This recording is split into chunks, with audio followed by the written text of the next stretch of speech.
Om Shanti. Good morning. मुरली अमृत की धारा है धारा, जो देती है दुखों से किनारा। तो आइए, आपका स्वागत है मुरली अमृत की धारा में। तो आज 14:29 के महावाक्यों में आज का अमृत पान है।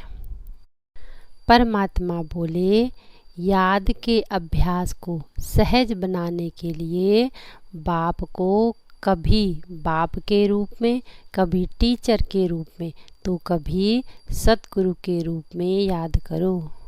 तो आज परमपिता परमात्मा अपने बच्चों को केवल निरंतर याद करने के लिए कह रहे हैं कि किसी न किसी रूप में बाप को याद करो और सिर्फ याद करो, जिससे तुम्हारे विकर्म विनाश होंगे।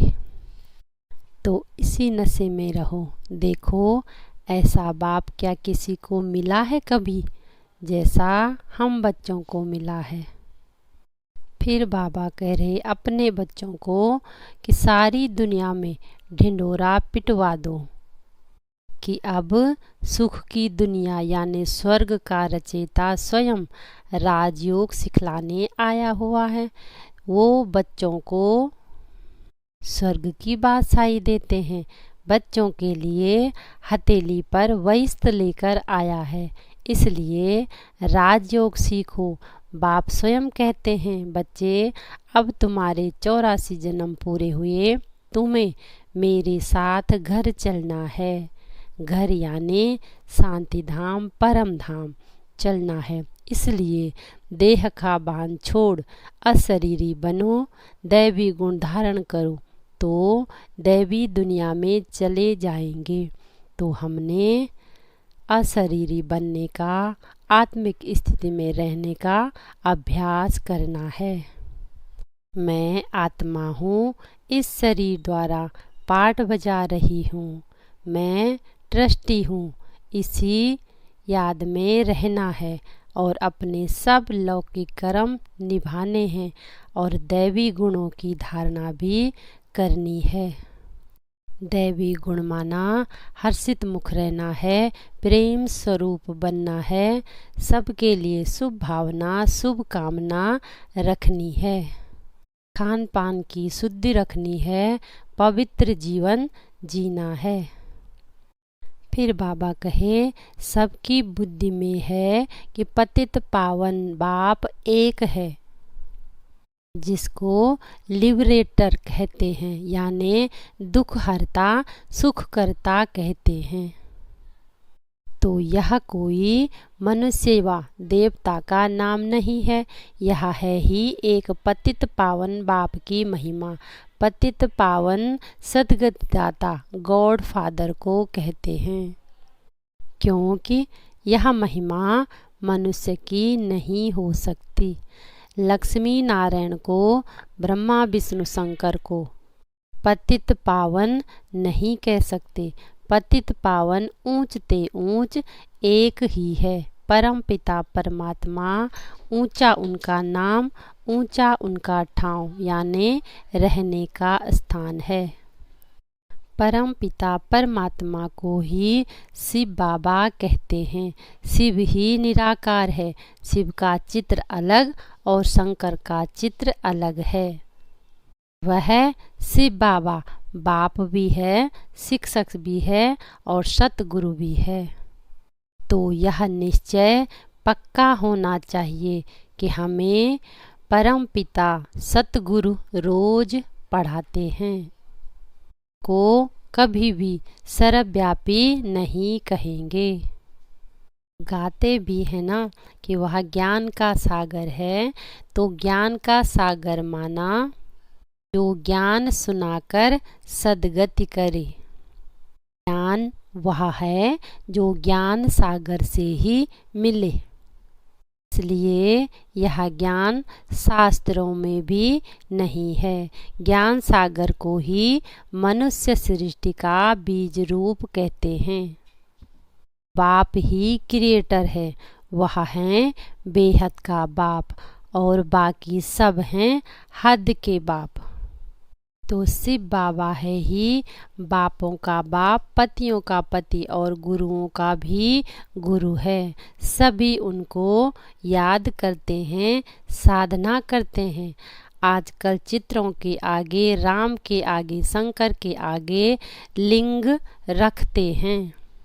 है निराकार, ऊंच ते ऊंच हैं, वह लिबरेट करते हैं दुखों से। बाबा समझाते हैं कि भारत अभी पतित है, पहले पावन था, तो इतनी आत्माएं कहाँ निवास करती होंगी।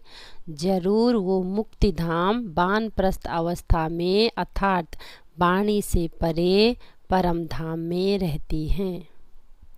तो मुख्य पाठ है भारत का, उनमें भी जो आदि सनातन देवी देवता धर्म के हैं वह 84 जन्म लेते हैं। आत्मा परमात्मा अलग रहे बहुकाल, गाया भी हुआ है, तो हिसाब करना चाहिए। तो बरोबर 84 जन्म उनके ही हैं। 84 का चक्र ही कहते हैं, 84 लाख का चक्र नहीं कहेंगे। बाबा कहे मनुष्य स्वर्ग की स्थापना तो नहीं कर सकते हैं ना। बाप को ही हेवनली गॉड फादर कहते हैं। श्री कृष्ण तो है ही नंबर 1 प्रिंस, सतो प्रधान। सतो प्रधान को ही महात्मा कहा जाता है। फिर बाबा कहे तुम बच्चे ही जानते हो कि अभी संगम पर ही कृष्णपुरी स्थापन हो रही है। देवी देवता धर्म की सैपलिंग लग रही है। तो परम पिता परमात्मा ही आदि सनातन देवी देवता धर्म की स्थापना करते हैं। बाबा ने समझाया है इस समय तुम बच्चे ही बाप से राजयोग सीखते हो और तुम बच्चे ही योग बल से राज्य लेते हो। तो भारत पहले अहिंसा परमो धर्म देवी देवता धर्म था। विकारों के कारण ही तुमने आदि मध्य अंत दुख पाया है। वहाँ है ही निर्विकारी दुनिया, वह है ही अमर लोक और यह है मृत्यु लोक। तो बाबा आकर मृत्यु लोक में बैठ सत्यनारायण की कथा सुनाते हैं। अमर लोक में जाने के लिए तुमको भी त्रिकालदर्शी त्रिनेत्री बनाता हूँ, अर्थात तीनों कालों तीनों लोकों को जानने वाले। यह है ही भगवान की महिमा। बाबा कहे इस समय सिर्फ तुम्हारी है चढ़ती कला।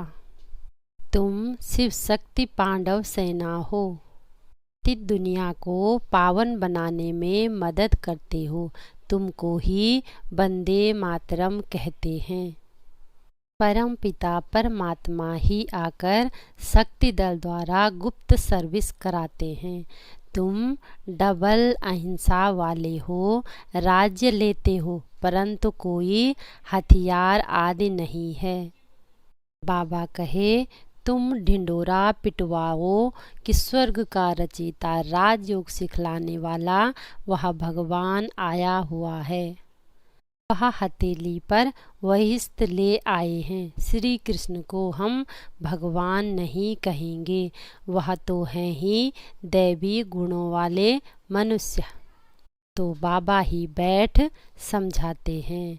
फिर बाबा कहे घड़ी घड़ी मुझे निरंतर याद करते रहो। देह का भान छोड़ अपने को अशरीरी आत्मा समझो। तो हम बच्चों को बाप समान त्रिकालदर्शी त्रिनेत्री त्रिलोकीनाथ बनना है। डबल अहिंसक बन बाप का मददगार बनकर सबको पावन बनाने की सेवा करनी है। हम बच्चों को सदा ही बाप के याद की लगन की अग्नि में पड़ना है ताकि हम परिवर्तन हो जाएं। बाबा फिर उदाहरण देते हुए समझाते हैं। जैसे कच्ची मिट्टी को सांचे में ढालकर आग में डालते हैं तो ईंट बन जाती है, ऐसे यह भी परिवर्तन हो जाता है। इसलिए हमें निरंतर अपनी याद का चार्ट बढ़ाना है। तो याद रूपी ज्वाला को यानी निरंतर योग को शक्तिशाली बनाना है। अच्छा, ओम शांति, ओम शांति, ओम शांति।